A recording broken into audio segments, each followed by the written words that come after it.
Halo, perkenalkan kami dari kelompok Beringin Makmur Sedaya. Saya Yuda Pradipta Ramadan.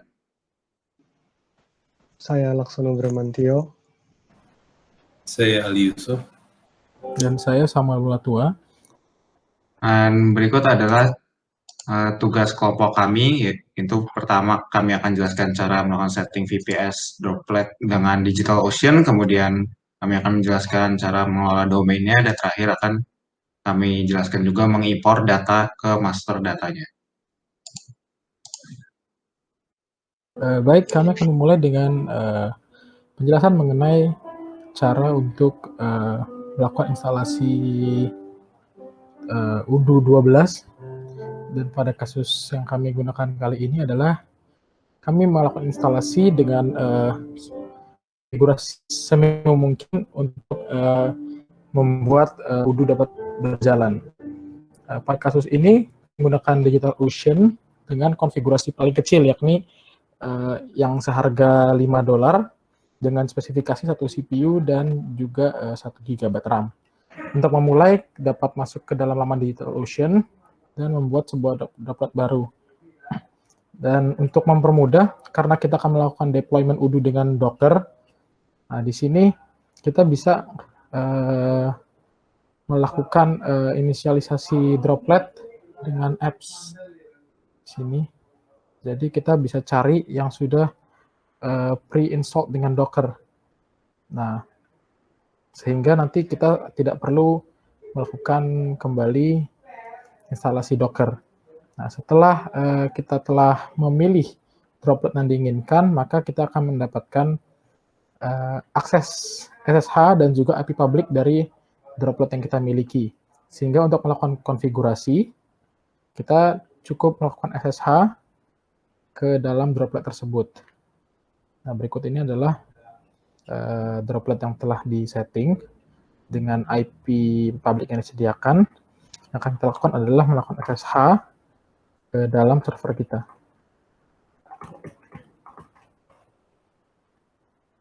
Setelah melakukan SSH, maka untuk melakukan deployment dengan Docker, kita akan menggunakan Docker Compose, sehingga kita akan persiapkan satu folder. Dalam folder ini kita siapkan satu file Docker Compose. Berikut ini adalah contoh Docker Compose yang kami gunakan. Di sini, di dalam satu instance DigitalOcean ini, kami menggabungkan antara instance web Udo dengan instance DB yang akan digunakan. Sehingga berikut ini adalah contoh konfigurasi standar yang akan digunakan. Nah, namun yang menjadi perhatian dalam melakukan konfigurasi Postgres di Udo, Postgres Udo di dalam Docker adalah untuk memounting Postgres data ini ke dalam sebuah volume yang ada di host OS, sehingga saat nanti kontainernya di restart, data yang ada di dalam Postgres kita tidak hilang.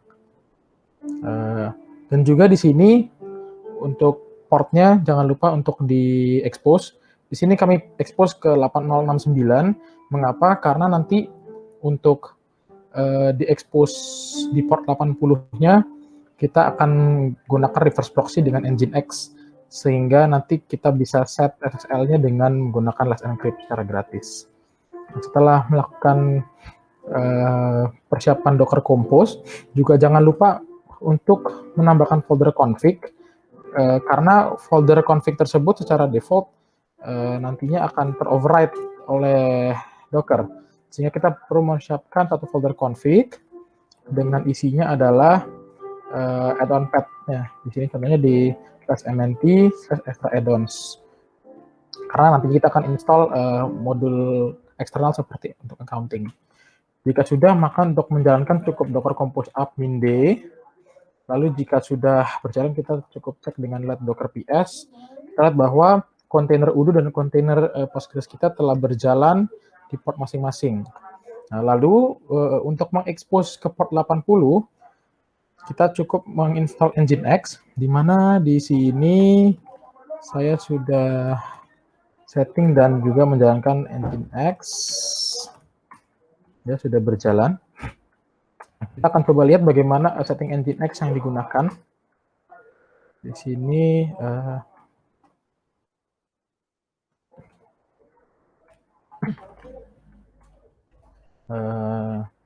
Setupnya adalah sebagai berikut. Jadi di sini nanti setelah ini akan dilanjutkan dengan setting domain. Jadi kita set untuk di domain kami di sini yang akan kami gunakan adalah beringinsedaya.tech. Di sini dia listen ke port 80 by default. Dan yang dilakukan adalah untuk melakukan reverse proxy ke port 8069 yang tadi kita expose dari Docker. Nah, by default sebenarnya perlu kita setting adalah untuk listen di port 80. Nah, namun di sini agar instance yang kita gunakan itu SSL, kita bisa cek. Di sini sudah HTTPS. Nah, kita bisa gunakan Let's Encrypt dengan bantuan chatbot. Langkahnya cukup mudah, jadi nanti cukup install, lalu nanti sudo chatbot /nginx -d domain yang kita gunakan. Nah, jika sudah, nanti cukup restart instance nginx-nya dengan sudo systemctl restart nginx. Dan nantinya konfigurasi nginx-nya akan berubah dan secara otomatis dengan konfigurasi tersebut dia akan meredirect apabila kita masuk ke HTTP, dia akan redirect ke HTTPS. Oke, sekian penjelasan mengenai setup pertama. Untuk konfigurasi server kita akan melanjutkan mengenai konfigurasi untuk domain. Selanjutnya akan dilakukan penjelasan mengenai konfigurasi domain pada aplikasi Odoo kita. Jadi setelah kita sudah mengetahui IP address untuk Odoo kita, jadi kita tinggal pasangkan domain untuk IP address tersebut.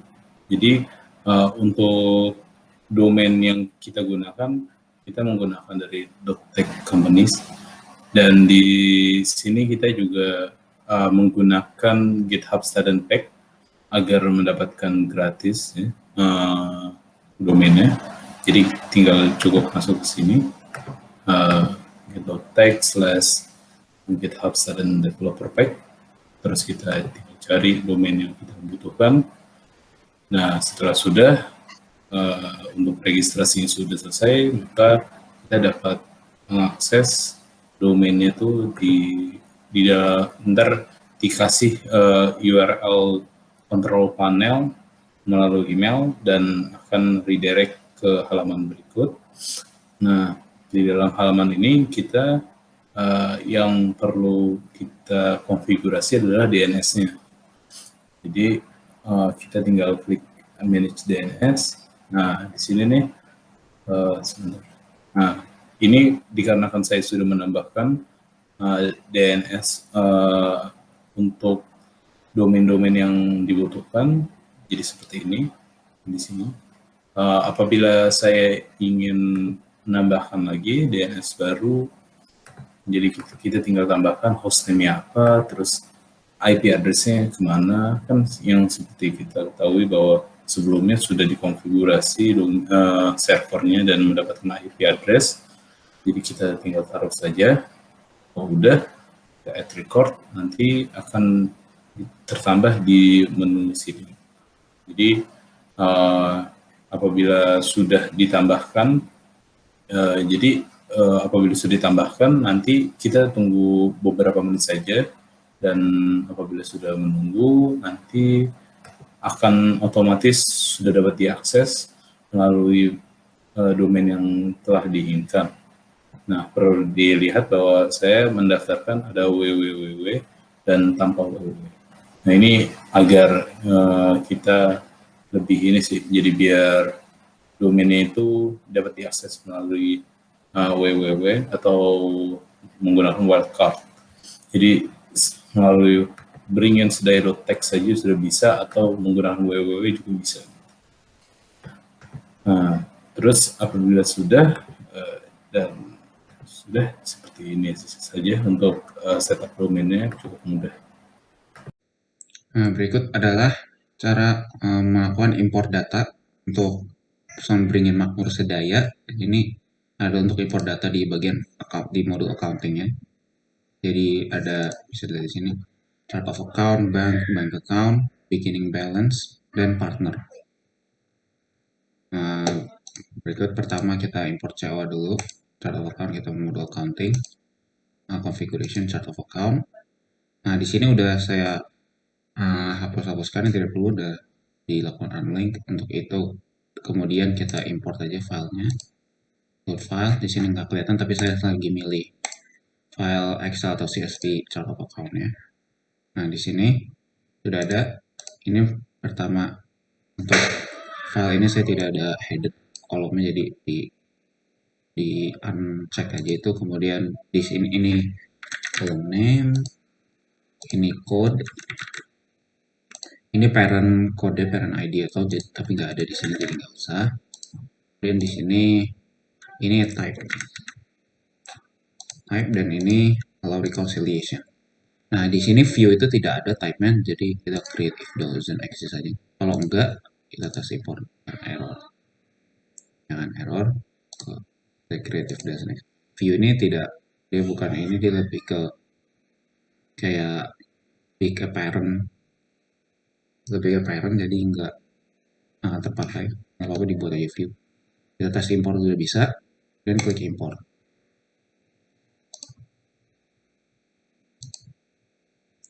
Nah, ya.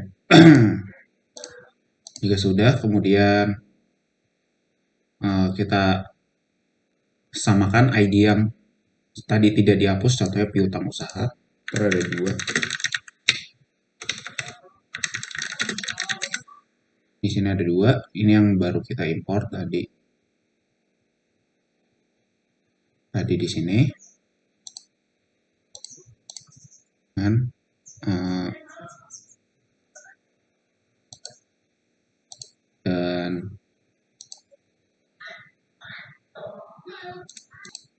ini dipindahkan dulu. Di sini yang belum sebelum diimpor dan COA yang diimport ini ada yang double, ini penjualan dan harga form jualan. Ini yang ada hasil import. Kemudian selanjutnya adalah kita pindahkan ini kayak yang kode ini dipindahin ke sini, tapi ini dihapus dulu. Jadi di copy dulu ini, dan yang hasil importnya di delete, pindahkan ke sini, save. Nah ya. Kemudian sama juga untuk harga pokok penjualan, ini yang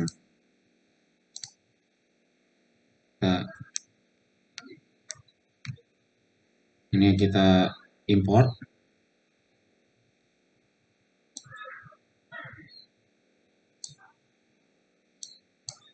Kita import, kita copy lagi. Ini sudah di copy, delete. Harga pokok penjualan yang lama, paste, kemudian kita save. Ya udah, itu yang tadi buat yang double. Selanjutnya adalah mengimport. Selanjutnya adalah mengimport bank dan bank account dan selanjutnya. Kemudian langkah selanjutnya adalah mengimport tadi bank, ini di modul kontak. Dan kita import, kontak, configuration, banks. Kemudian kita import, load file. Ini saya lagi milih, ini nggak kelihatan, tapi di bank. Ya, untuk langkah selanjutnya untuk membuat import bank, langsung di bank account aja di create. Jadi kita import bank account, file, bank account. Nah di sini langsung import. Nah di sini kan tidak ada Mandiri BCA. Create if doesn't exist. Error lagi. Berikut sekarang adalah import bank, tadi bank account-nya, untuk sekali membuat banknya juga. Jadi karena bank belum diimport, kita langsung create doesn't exist aja biar langsung kebuat di sini juga. Kita tes import, sudah valid tadi sebelum dicetak error. Dan kita import. Nah, jika sudah ke import, akan terlihat di config jurnal item. Di jurnal di sini. Di sini ada bank account-nya, ada 3.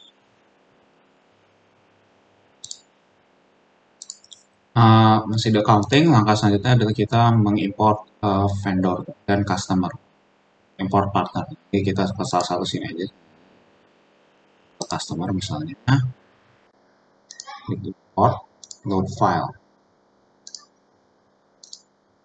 Ini saya lagi milih tidak terlihat, dan pilih ini untuk customer, bisa langsung digunakan, jadi di satu file ada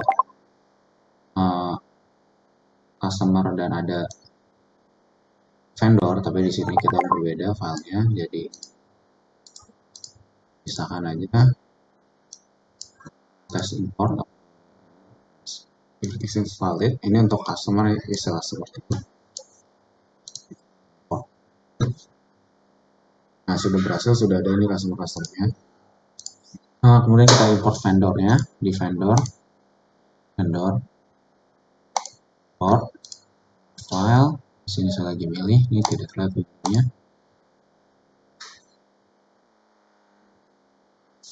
Tunggu sebentar, ya ini sudah ada. Beda dengan ini nggak ada istilah customer tuh kan. Tes import, license valid, import. Ya, sudah bisa.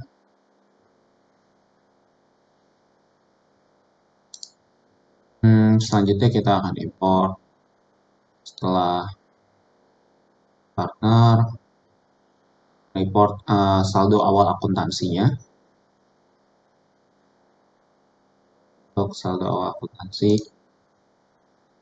kita untuk saldo awal akuntansi masih di mode akuntansi, kita ke accounting journal entry, import, load file. Di sini saya lagi milih ada tidak kan nya, dia pilih file saldo awal akuntansi yang ingin.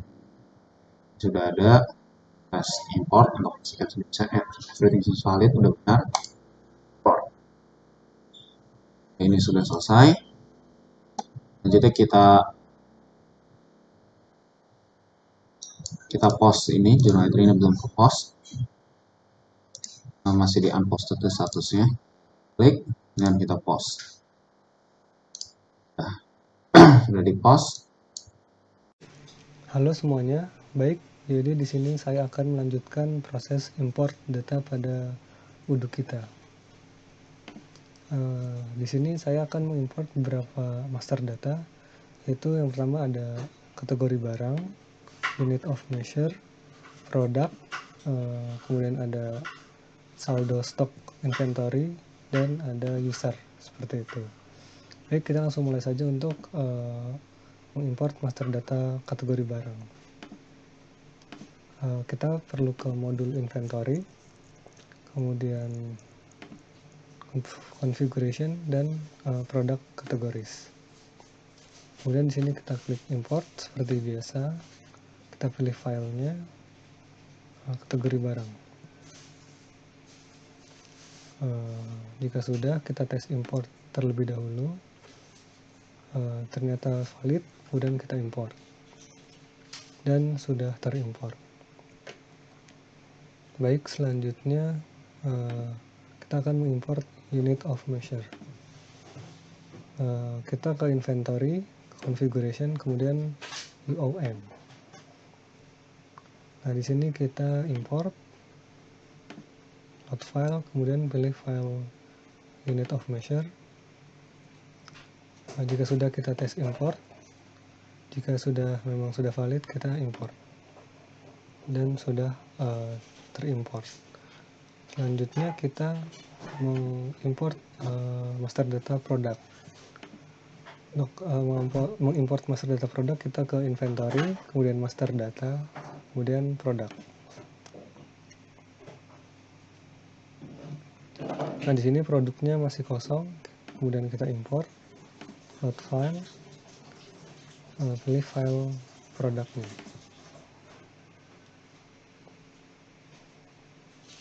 Nah, di sini terdapat beberapa produk, kemudian kita tes import.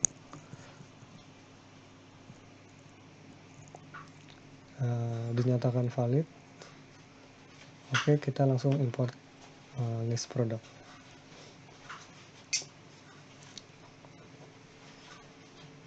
Nah, di sini sudah terimport beberapa produk. Selanjutnya kita ke stok gudang atau saldo inventory-nya. Untuk itu kita ke operations, inventory adjustment, kemudian import, load file, kemudian kita pilih saldo stok gudang.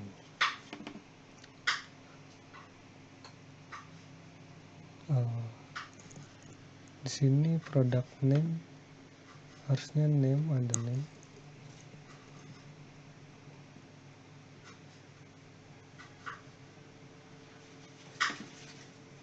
Ini accounting date. Kemudian ini harusnya adalah product name-nya.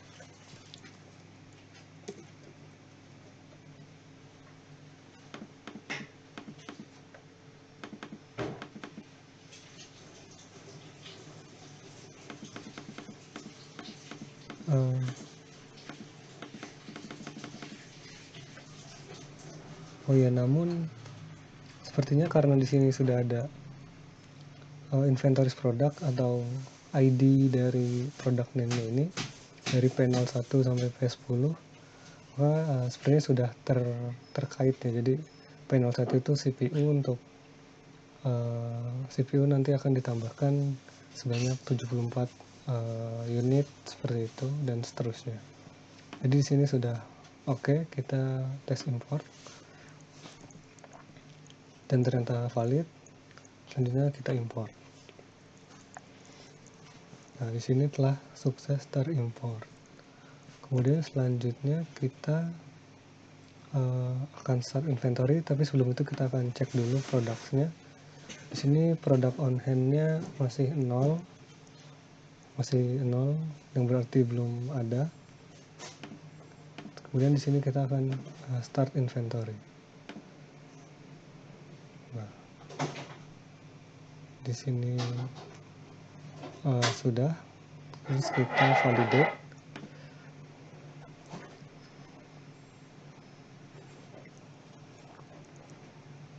Nah, berarti update quantity dari produk-produk yang ada telah diupdate seperti itu. Kita bisa lihat di master data produknya, dan di sini tuh udah ada quantity on hand-nya sudah berubah. CPU ada 74, graphic card ada 83 dan lain-lain seperti itu. Dan ini merupakan dan ada satu lagi, itu master data untuk user. Untuk user kita ke settings, kemudian active user, kita sini manage access right, dan kemudian kita import load file, pilih user.